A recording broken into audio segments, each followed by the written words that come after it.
Proses Islamisasi di Indonesia terjadi pada abad ke-13. Kerajaan-kerajaan Islam yang berdiri pada masa itu, yakni Kerajaan Perlak dan Kerajaan Pasai yang berada di Aceh. Kedua kerajaan tersebut merupakan pintu masuk Islam di kerajaan-kerajaan yang berada di Nusantara. Islam tersebar di Pulau Jawa, Pulau Maluku, Pulau Sulawesi, dan Pulau Kalimantan. Masuknya Islam di Kerajaan Goa sebagai agama resmi kerajaan menjadi cikal bakal lahirnya dan berkembangnya agama Islam di Sulawesi Selatan.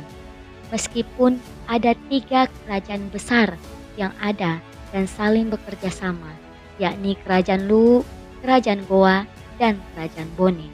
Akan tetapi, Kerajaan Goa memegang peranan penting dalam misi dakwah Islamiyah.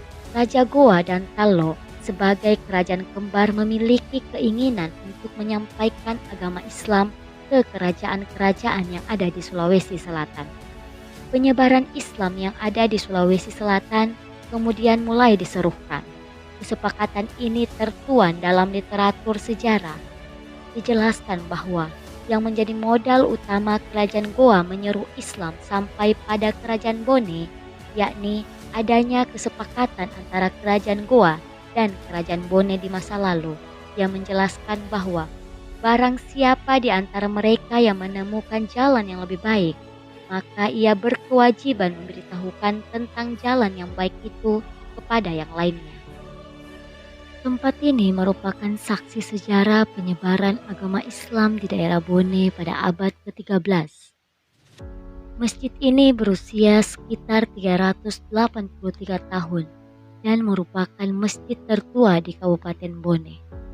Masjid Tua Al-Mujahidin berada di Jalan Sungai Citarum, Kelurahan Bukaka, Kecamatan Tanete Riatang.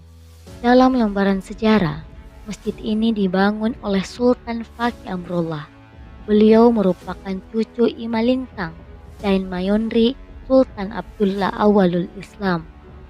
Sultan Fakih Amrullah diutus oleh Raja Goa ke-15, yakni Malikus Sahid, untuk mengajarkan agama Islam kepada rakyat Kerajaan Bone.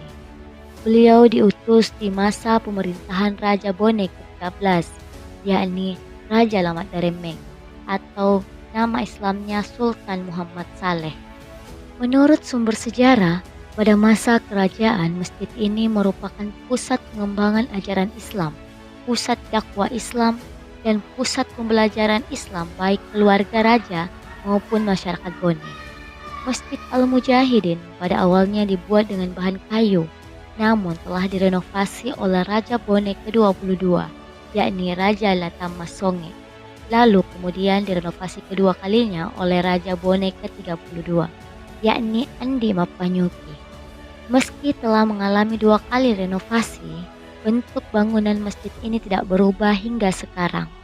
Uniknya, masjid ini memiliki 9 daun pintu, terdiri dari 3 pintu bagian depan, 3 pintu bagian samping kiri, dan 3 pintu bagian samping kanan.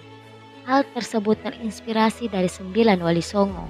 Selain itu, masjid ini memiliki 4 tiang penyangga yang berada di tengah-tengah bangunan.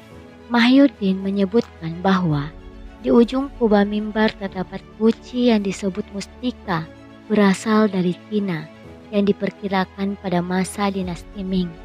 Di bagian belakang kawasan masjid digunakan sebagai area makam para raja dan keluarga kerajaan, serta para keluarga ulama dan kadhi.